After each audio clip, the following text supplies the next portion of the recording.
வணக்கம். இன்றைக்கி உத்தர Karnataka special ஷெங்கா sir, அதாவது வேர்க்கடலை ரசம் எப்படி பண்ணுறதுன்னு பார்க்கலாம் வாங்க. வெறும் வானலியில் ஒரு 2 ஸ்பூன் வேர்க்கடலை எடுத்து வச்சுருக்கேன். இது பச்சை வேர்க்கடலை. இதை வறுத்துக்கலாம். இது ஓரளவுக்கு செவக்க வறுத்தா போதும்.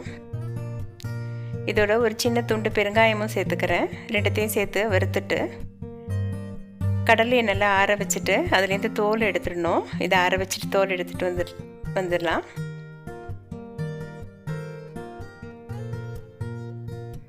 கடாயில் கொஞ்சோண்டு எண்ணெய் விட்டு வச்சுருக்கேன். அதோட ஒரு பச்சை மிளகாய் போட்டு வதக்கிக்கிறேன். மிளகாய் ரொம்ப காரமாக இருக்கிறதால நான் ஒரு மிளகாய் எடுத்துருக்கிறேன். நீங்கள் காரத்துக்கு ஏற்ற மாதிரி ஜாஸ்தி வேணும்னா போட்டுக்கோங்க. மிளகாய் நல்லா வதங்கி பருப்புட்டுடுச்சு. ஸ்டவ் ஆஃப் பண்ணிவிட்டு அந்த சூட்லேயே ஒரு 6-7 பூண்டு பல் போடுறேன். பூண்டு பல் ரொம்ப சின்னதாக இருக்கிறதால 6-7 போட்டிருக்கேன். பெருசாக இருந்தால் ஒரு 2-3 போட்டால் போதும். இதோட ஒரு 10-15 மிளகு சேர்த்துக்கிறேன். ஒரிஜினலாக இந்த ரெசிப்பியில் மிளகு கிடையாது. நமக்கு ரசம்னா மிளகுன்றது பழகி போயிட்டதால் நான் மிளகு சேர்த்துக்கிறேன். வேர்க்கடலையே தோல் எடுத்து வச்சாச்சு. அதோடு பச்சை மிளகாய், மிளகு எல்லாத்தையும் சேர்த்து பேஸ்ட் மாதிரி அரைச்சி எடுத்துகிட்டு வந்துக்கலாம். இப்போ ரசத்தை தாளிச்சிடலாம். கடாயில் ஒரு 1/4 ஸ்பூன் கடலெண்ணெய் விட்டு வச்சுருக்கேன். அதோட கொஞ்சம் கடுகும் சீரகமும் சேர்த்துக்கிறேன். இது தாளிக்கிறதுக்கு தேவையான எண்ணெய் ஊற்றினா போதும், அதிகமாக தேவையில்லை. இதோட கொஞ்சம் கருவேப்பிலை, கொஞ்சம் கொத்தமல்லியும் சேர்த்துக்கிறேன். இதை வதக்கி விட்டுட்டு கொஞ்சம் மஞ்சத்தூள் சேர்த்துக்கிறேன். பச்சை மிளகாய், மிளகு காரம் போதுமாக இருக்கிறதால இதில் நான் காஞ்ச மிளகாய் போட்டு வறுக்கலை. தாளிக்கும் போது காஞ்ச மிளகாய் ஒன்று சேர்த்துக்கோங்க, நல்ல வாசனையாக இருக்கும்.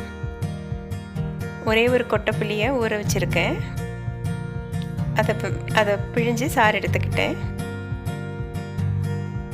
புளிச்சாறு இதோடு சேர்த்துக்கலாம். புளி இதுக்கு கொஞ்சம் குறைச்சலாக தான் இருக்கணும், அதிகமாக தேவையில்லை. நான் கொத்தமல்லி கருவேப்பிலையெல்லாம் கூட குறைச்சலாக தான் போட்டிருக்கேன். வேர்க்கடலோட வாசனை தெரியணும், டாமினேட்டிங்காக இருக்கணும். அதனால் இதெல்லாம் கொஞ்சம் குறைச்சலாக தான் போட்டிருக்கேன். அரைச்சிட்டு வந்த வேர்க்கடலை, பூண்டு, மிளகு இதெல்லாத்தையும் கொஞ்சம் தண்ணி ஊற்றி கரைச்சிட்டு இதிலே ஊற்றிக்கலாம். இது ஒரு தடவை கொதிச்சா போதும். தேவையான உப்பை சேர்த்துட்டு இறக்கிடலாம். வேர்க்கடலை கொதிக்கவும் திக்காகும். இதுக்கு தேவையான அளவு உப்பை சேர்த்துக்கிறேன்.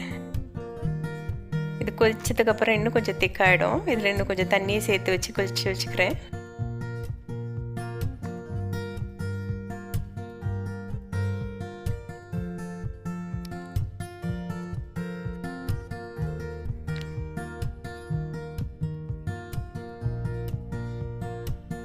உப்பு பத்தலை, அதனால் இன்னும் கொஞ்சம் உப்பு சேர்த்துக்கிறேன்.